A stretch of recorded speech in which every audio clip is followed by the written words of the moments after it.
There's a Japanese Zen saying that goes, "The garden that requires the least effort to maintain is the one that has been designed with the most wisdom." I think this is true for gardens, and I think it's even more true for our lives. When I look at how most people live today, including how I used to live, everything feels overcomplicated. We own too many things, we say yes to too many commitments, we follow too many people online, we chase too many goals at the same time, and then we wonder why we feel exhausted and overwhelmed all the time. The philosopher Henry David Thoreau once wrote that simplicity is the law of nature, and that humans thrive in it because it's our most natural state. When life is simple, you can actually see clearly. You can see where you stand, where you came from, and where you're going. But when life is cluttered with stuff and noise and obligations, everything becomes blurry. You can't tell what matters from what doesn't. And I think Japanese culture understood this deeply for centuries. There's a reason Zen monks own almost nothing. There's a reason Japanese tea rooms are nearly empty. There's a reason traditional Japanese homes have so much open space. Because the people who designed these ways of living understood that the less you carry, the further you can walk. My grandfather Daiki lived this way naturally. His life was incredibly simple, and he was one of the most peaceful and content people I've ever known. When I asked him once how he managed to stay so calm all the time, he said, "Hiroto, I just removed everything that disturbed my calm. What remained was peace." So today, I want to share the Japanese approach to building a low-maintenance life.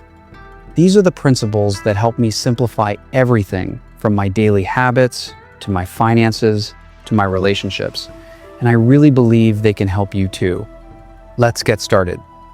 First, simplify your possessions. Own less and breathe more.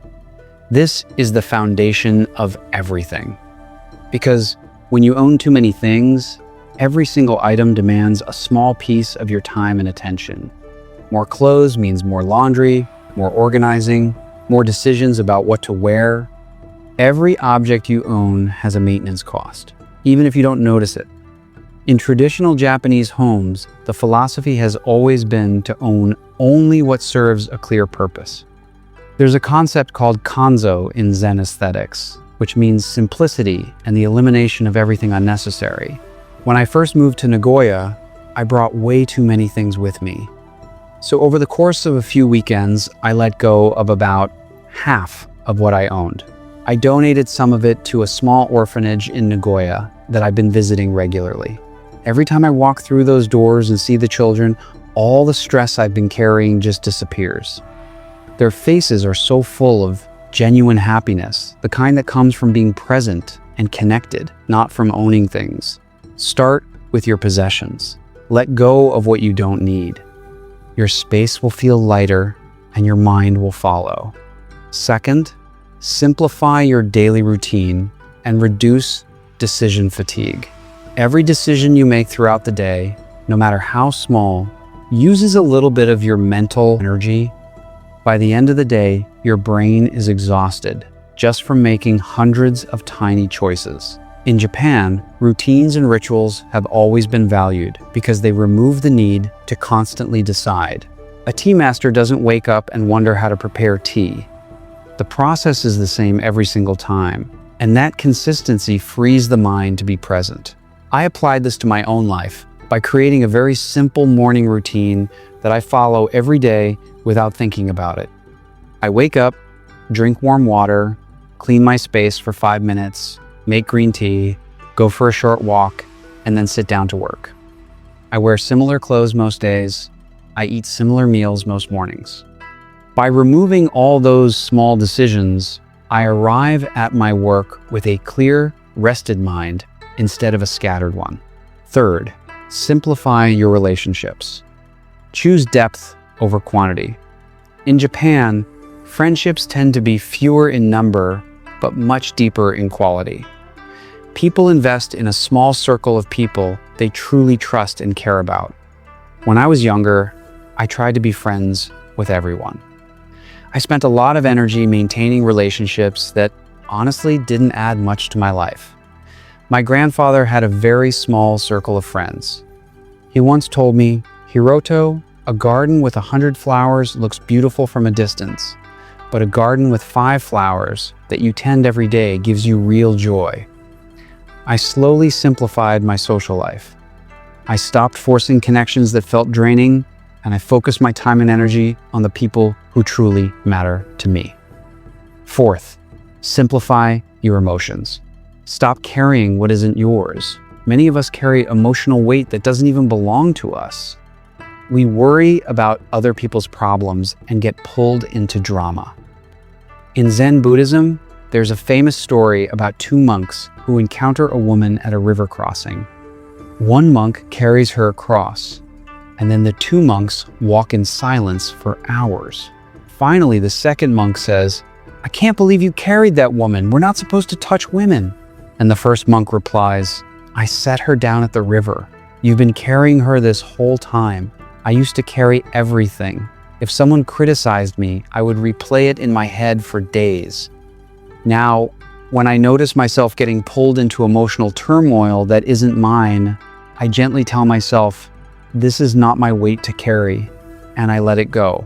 Fifth, simplify your finances.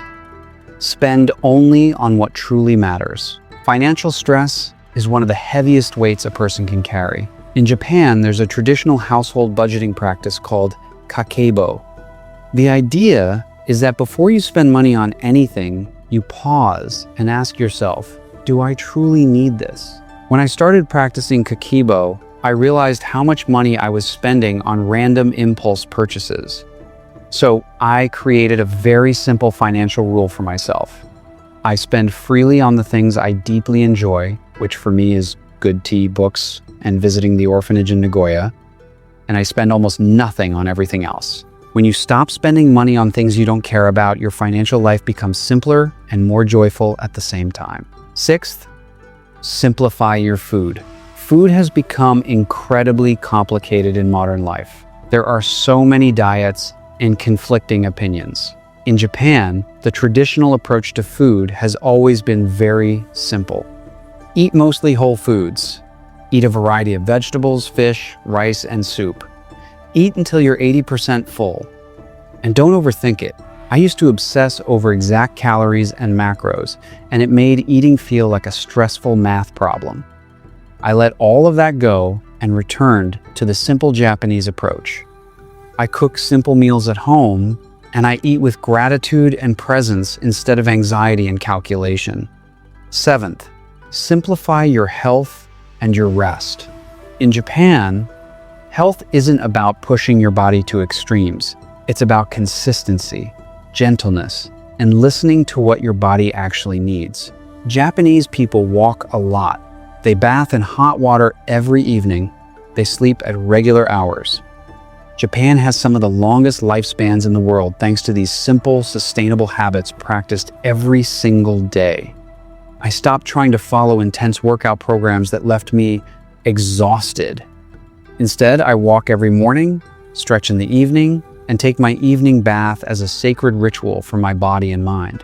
Move in ways that feel enjoyable to you, and trust that consistency over time is far more powerful than intensity in short bursts. Eighth, simplify your relationship with technology. Every minute we spend in the digital world is a minute we're not spending with the real people around us or with nature. I started setting very simple boundaries. I don't look at my phone for the first 30 minutes after waking up. I turned off all unnecessary notifications and removed social media apps from my home screen. These are small changes, but they freed up so much time and mental space that I didn't even realize I was losing. The moments I used to fill with scrolling are now filled with real life. Ninth, simplify your mindset. Live in this moment. Most of our stress comes from dwelling on the past or worrying about the future. In Zen practice, there's a deep emphasis on being fully present in whatever you're doing. When you eat, just eat. When you walk, just walk. Life becomes incredibly simple when you stop dragging yesterday's problems and tomorrow's fears into this moment. My grandfather lived this way so naturally. He was always fully present in whatever he was doing, whether it was working in his garden or having a conversation. He was never somewhere else in his mind.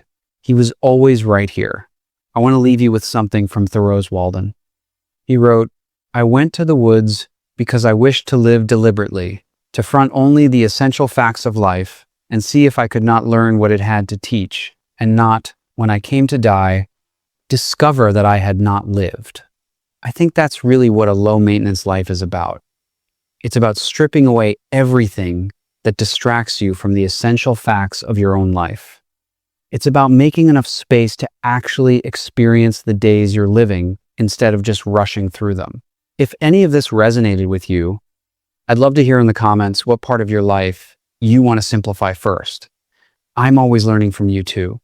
Take care of your beautiful, simple life, everyone, and write in comments that I will live a low-maintenance life. Thank you for watching.